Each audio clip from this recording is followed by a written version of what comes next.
The job here is to become the vortex of the entire universe. The entire universe. That's what the human being here is in its potentiality, in the fullness of its potentiality. Everything else is subjected to otherwise a kind of unspoken agreement that confines us all into this density of kind of tightly imposed individual existence. You see?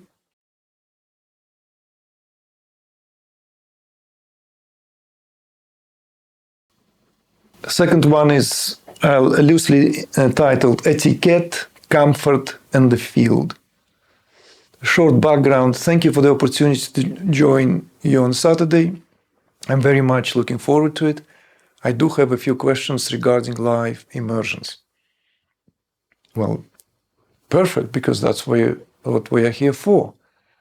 So, first question is quite long, and I'm going to read and respond to each of these questions in sequence, okay?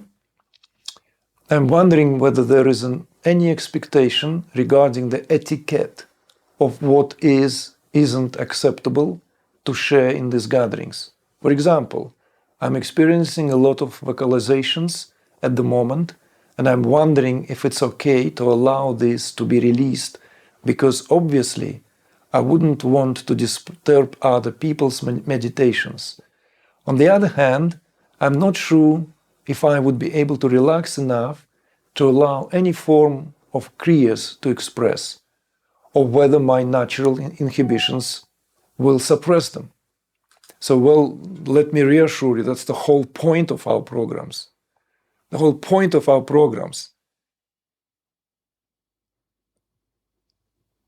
I don't even know what to say. It's like, okay, let me just say this.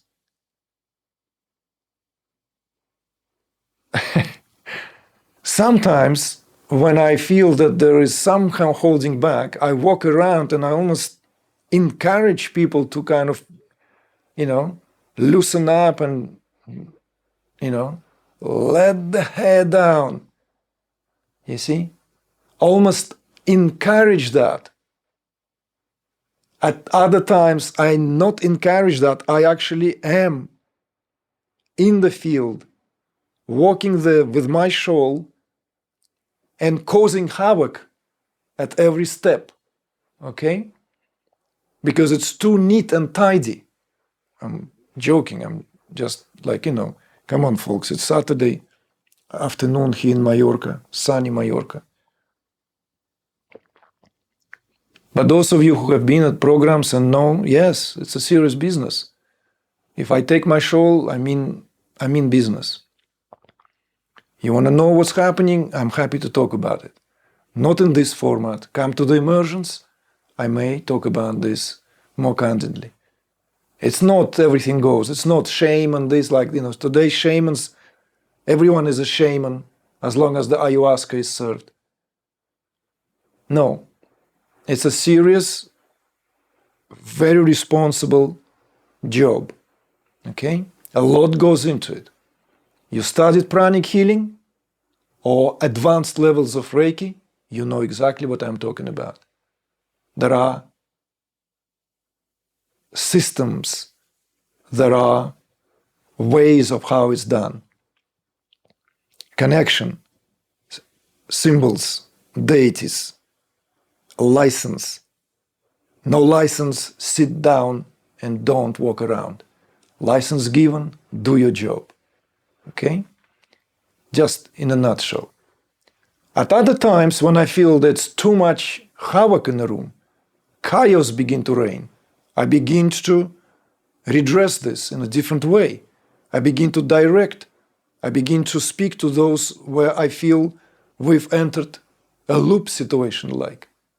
So, in the earlier years, our immersions were known for, legendary. One day you can make a movie about it. You want to make a movie about it? Yeah, where people were incapacitated. In one immersion, 3 or 4 people were laying down, unable to walk. because the intensity of samadhi was so. Okay? No concerns, no worries. It's a fabulous experience. The person is totally blissed out. At some programs, we had people were hopping, on that mattress as a, pancake by a skillful, chef. We've seen it all. So in the earlier days, there was a lot more chaotic movements, a lot more, and I would encourage that because I wanted to see. I wanted to gain more experience. We wanted to see what is possible in the programs. And in the earlier days, there were a lot of, I would say, more chaotic kind of movements in these immersions. And because of that, many, many extraordinary breakthroughs, lifetime kind of breakthroughs. But as the time went on, I've realized that the need to redress the way we work, to find maybe how to navigate that what seems to be unnavigatable at some point. So what you're asking in this first question, right?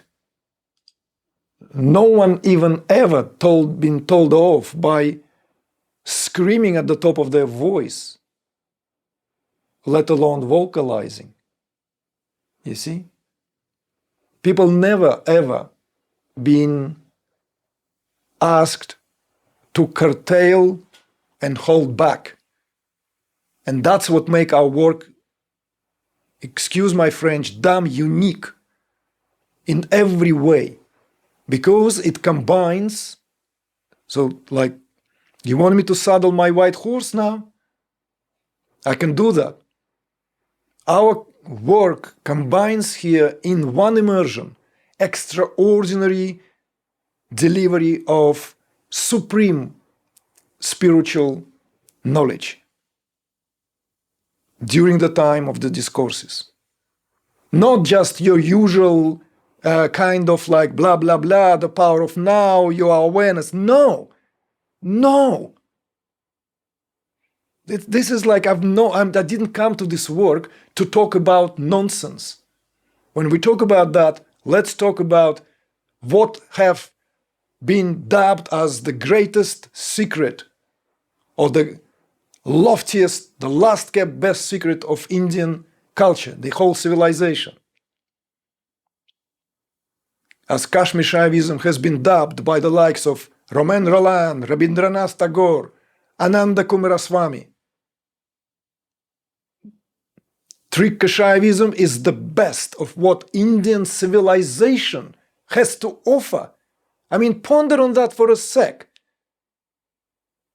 A country which has 1,000 names for Vishnu and for every other deity. Number of the scriptures are such that you will spend your whole entire life just being able to memorize 20 of them. Not the scriptures, titles, names. And we're speaking about this as the height of the civilization, what we bring to the immersions. That alone would suffice. And yet that is only one part of our programs. Then comes what happens in the sittings, in meditations. And that's a completely whole entire ball game of its own. Completely. So imagine now for a second what a job it is to balance that act where you consciously enter the room and you know, I want havoc here to the highest degree because unless chaos is allowed, there's no harmony. You want harmony, you have to allow chaos. You want only harmony, you will begin suppression. You will begin pressing something down. Or get your copy of Tao Te Ching. Tao Te Ching. Get the copy and see what happens there. There are brilliant translations in English, how it all works together. Soon as someone wants just harmony and nothing else, already danger is hiding. Already there is someone standing behind the door ready to enter. So this is what we combine in our programs. Everything is allowed. Everything. Lucifer comes, sign up. Take a course, sit down. Can't sit down cross-legged because you have hoofs. Sit down on a bloody chair. Lucifer. You think I'm just what, like on sake or kombucha? I'm drinking bloody tea. Second pot this today. I'm as sober as anything. So, you want to talk about the immersions? You want me to answer your questions? Yes, we sit together, we're good. I answer your questions, you go home. Come on, folks, just stop fooling around. Stop, come on, just like, you know.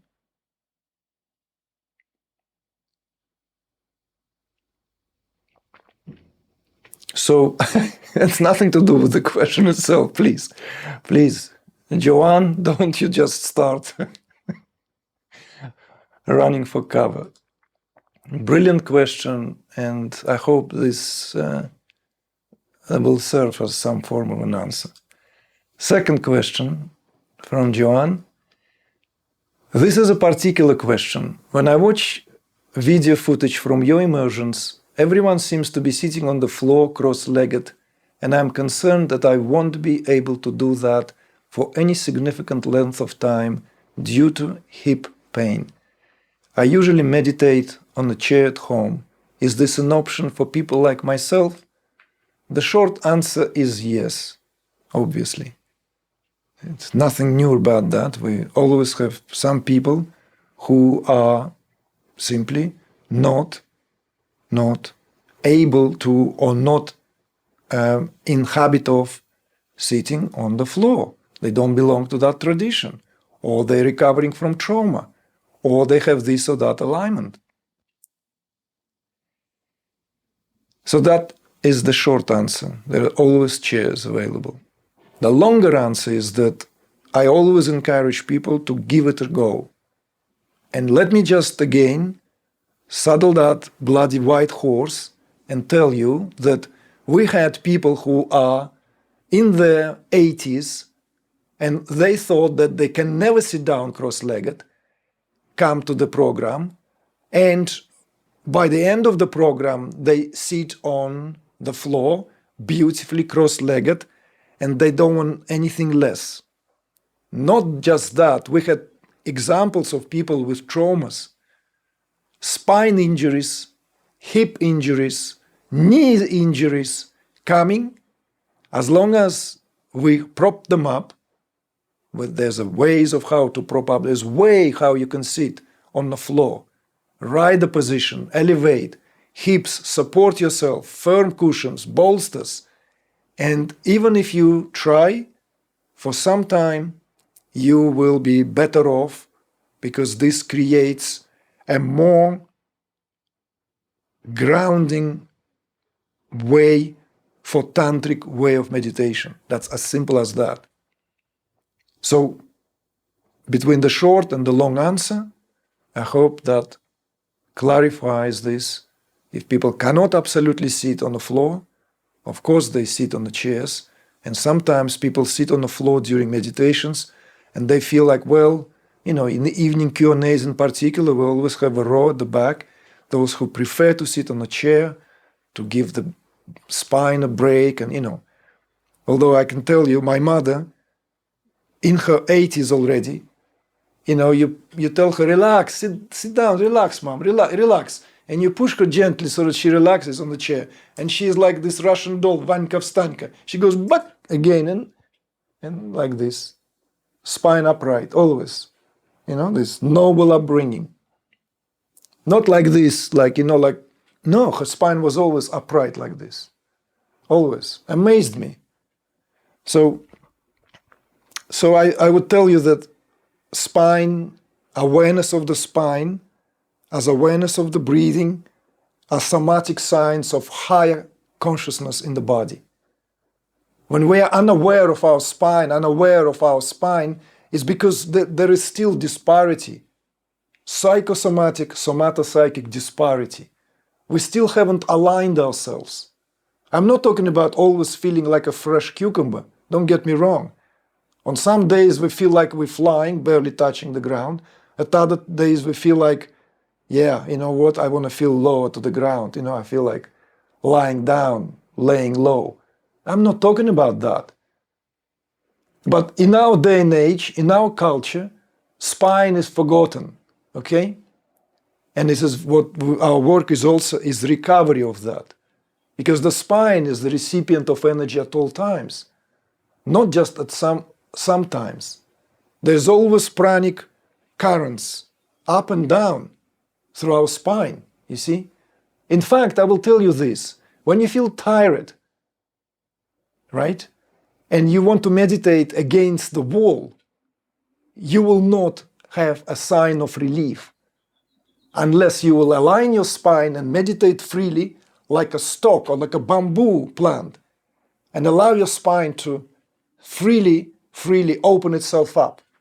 And you can feel how that spine begins to adjust itself, align itself with that pranic movement, that pranic current, with which comes poise, recipient of grace, and just looks good. All right? So chairs are at the back always. So that's what I meant. Third question. I've heard you speak several times about the field that this is generated at your immersions. Sorry, let me start again. I've heard you speak several times about the field that is generated at your immersions. Do the shorter introductory retreats, such as Vienna one, provide an opportunity to taste this, or is it necessary to attend a longer immersion? I'm not sure if I understand that question, to be honest.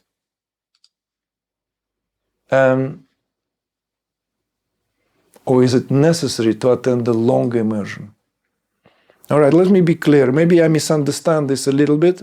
So maybe that slight misunderstanding, shortcoming on my part, opens up a possibility to redress this. So, in terms of the practicality of this, I don't know. You should ask the team, you should ask the facilitators, you should mail us. Sometimes we introduce more filters. Sometimes you need to take the course because it simply makes things easier so that we don't always having to start from zero. So it actually is helpful when not just terminology, but actually people are experienced, at least to a degree, at least at whatever level, or familiar with some of the meditations that we do. And for that we offer this or that course. Right now I believe it's seeing through the heart as a prerequisite, okay, to come to live programs. Now, we don't yet have a strict ways of how to enter our programs, although some of very close to me associates, my nearest and dearest with whom we work on a daily basis, have been after me to introduce this so that there are kind of stages, so that people come to the, maybe day-long, weekend-long program, finally to graduate to being able to be fully ready for longer programs. Okay? So if you're asking about that, or are you asking if it suffices to take part in shorter program and no need to take longer program? Because that's maybe where I'm a little bit lost. So let me make it very clear.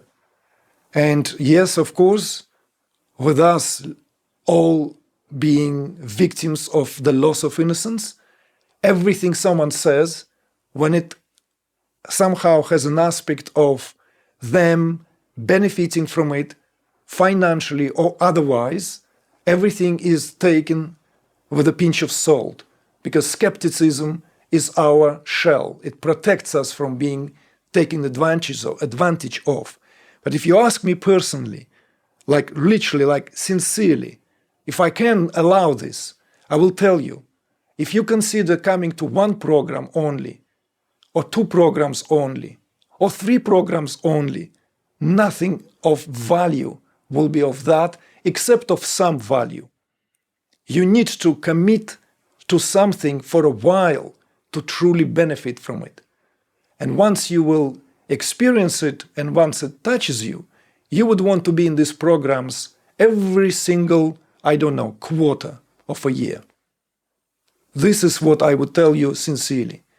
And those people who have been in this, I remember the years when people come into the program and then they follow me or us from immersion to immersion. Literally, it happened like that for a number of years. Not just one person. Sometimes it's like we just had a program and we will think that next event in a geographically different location will have a different audience. Half the audience is the same. And then a percentage of that goes from immersion to immersion because they understood. And of course, time and resources, of course, are here of importance. And for some of us, it's what makes all the difference. So not all of us are suited in life that we can afford that. But those who can were following us for a number of years in that manner. And then, of course, you can make tremendous progress, particularly when it comes to this type of work. Because when it comes to energy type of work, it's like there has to be this momentum and following up that momentum. So I don't know how to answer that third question in terms of shorter programs. Yes, if you want to taste, if it's palatable, then I understand. Perhaps before committing to a longer program, it would make sense to come to a shorter immersion. Just like I'm not the one to speak about that. I'm not the one to really. What I'm speaking to here is something which what I have experienced and witnessed. The most progress is made by those who were able to, by hook or by crook, to attend series of programs in a row of a period of at least 2 years. This is where the real progress can be made. And then, of course, there is another aspect to this. This kind of programs should be carried on all our life. This is the ideal situation because, and this is a big theme, why that is. In fact, it's a much bigger theme that the format of this gathering affords. Why, in those of us in whom this taken a root, are in a way bound to, in a good sense, to find their ways into spiritual setting, into a community, into a gathering, into an assembly where that can be repeated again and again and again. A lot can be said about that. As I said, it's not just about my progress. How am I doing? Where is my kundalini? What chakra am I at? What level of consciousness I am? At some point, people realize themselves, and there are degrees of realization, of course. At some point, you are fully in that sense of presence at all times, and you still yearn for that communion. You still yearn for that what is experienced in the field. Cannot be experienced unless you have the vastness of consciousness that you yourself as a vortex. You see? When we came to Sedona for the first time, we were invited there. first time, Sedona. You know Sedona, right? Sedona, famous Sedona. I'm not talking about cowboy movies. I'm not talking about, Native Americans. I'm not talking about Sedona as a backdrop. Sedona, New Age, crystals, vortexes of energy. So immediately, like people sightseeing, like go here, airport view, this, that, this is the strongest vortex, that vortex, And I had very busy schedule, the like events were lined up prior to actually